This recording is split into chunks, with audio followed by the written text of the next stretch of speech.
ഞാൻ ഈ വീഡിയോ ചെയ്യുന്നത് Kerala chief minister V D Satheesan സാറിൻ്റെ മുൻപിൽ ഇതിൻ്റെ കണ്ടൻറ്റ് അദ്ദേഹത്തിൻ്റെ ചെവിയിൽ ചെന്നെത്തുന്നതിന് കാരണമാകണം എന്നുള്ള ആഗ്രഹത്തോടുകൂടിയാണ് ഇത് ചെയ്യുന്നത്. എൻ്റെ പേര് ജോർജ് ജോൺ എന്നാണ്. ഞാൻ മാവേലിക്കര സ്വദേശിയാണ്. എൻ്റെ താമസം മുംബൈയിലാണ്. മുംബൈയിലെ വസതിയിലാണ് ഞാൻ റെക്കോർഡ് ചെയ്യുന്നത്. 2 ജൂൺ 2026 ഇത് റെക്കോർഡ് ചെയ്യുന്നത്. അദ്ദേഹത്തെ ആദ്യമായിട്ട് ഈ കൊണ്ടുവന്ന ലാൻഡ് സ്ലൈഡ് വിക്ടറിക്കായിട്ട് അങ്ങേയറ്റം അഭിനന്ദിക്കുന്നു. അദ്ദേഹത്തിൻ്റെ പാർട്ടിക്കാരെയും എല്ലാം അഭിനന്ദിക്കുന്നു.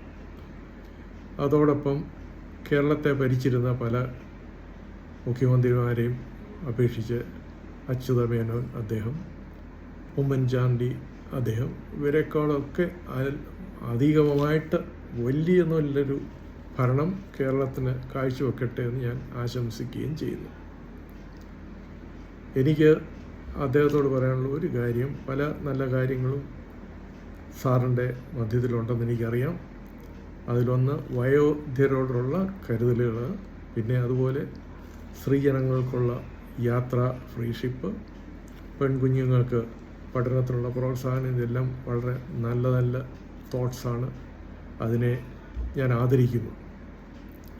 അതോടൊപ്പം എനിക്ക് പറയാനുള്ള റിക്വസ്റ്റ്, കേരളയുടെ അഗ്രികൾച്ചർ ഫ്രണ്ട് അത് ഒന്നുകൂടെ ശക്തമായിട്ട് റിവൈവ് ചെയ്യണമെന്ന് ഞാൻ ആഗ്രഹിക്കുന്നു. അതെനിക്ക് പറയാനുള്ള കാരണം, ഇന്ന് അവിടുത്തെ കേരളയിലെ വേതന ചെലവ് വളരെ ഉയർന്നിരിക്കുന്ന സമയമാണ്. അതുകൊണ്ട് കൃഷിയൊക്കെ ചെയ്ത് കൃഷി പ്രൊഡ്യൂസ് വന്നാലും അത് മാർക്കറ്റിൽ വിൽക്കുമ്പോൾ ചെയ്ത ചിലവ് പോലും നികത്താൻ സാധിക്കുകയില്ല.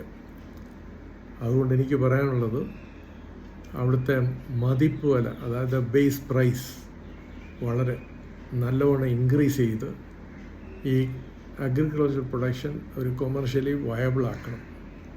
അങ്ങനെ ആക്കുമ്പോൾ സംഭവിക്കാൻ പോകുന്നത്, കേരളത്തിൽ തിരുവനന്തപുരം മുതൽ കാസർഗോഡുള്ള എല്ലാ ചെറുകിടയും വലുകിടയും കൃഷിക്കാർക്ക് അത് വലിയ സഹായമായി തീരും, വലിയ പ്രോത്സാഹനമായി തീരും. വലിയ ഹ്യൂജ് പ്രൊഡക്ഷൻ വരും, പലർക്കും ജോലി കിട്ടും, അതിൻ്റെതായിട്ടുള്ള എല്ലാ നന്മകളും വരികയും ചെയ്യും. അതിൻ്റെതായിട്ടുള്ള വലിയ ഹ്യൂജ് ഇൻവെസ്റ്റ്മെൻറ്റ് വരും. കാര്യം ഈ മാർക്കറ്റ് പ്രൈസും ഈ മതിപ്പ് പ്രൈസും തമ്മിലുള്ള ഡിഫറൻഷ്യൽ ഹ്യൂജ് ആയിരിക്കും, അതിൻ്റെ ഹ്യൂജ് എമൗണ്ടും ആയിരിക്കും. പക്ഷേങ്കിൽ അതിൻ്റെ ഫലം വളരെ വളരെ വലുതായിരിക്കും. അതുകൊണ്ട് മുഖ്യമന്ത്രി സാർ ഈ കാര്യം ഒന്ന് കൺസിഡർ ചെയ്യണമെന്ന് ഞാൻ റിക്വസ്റ്റ് ചെയ്യുന്നു. Thank you.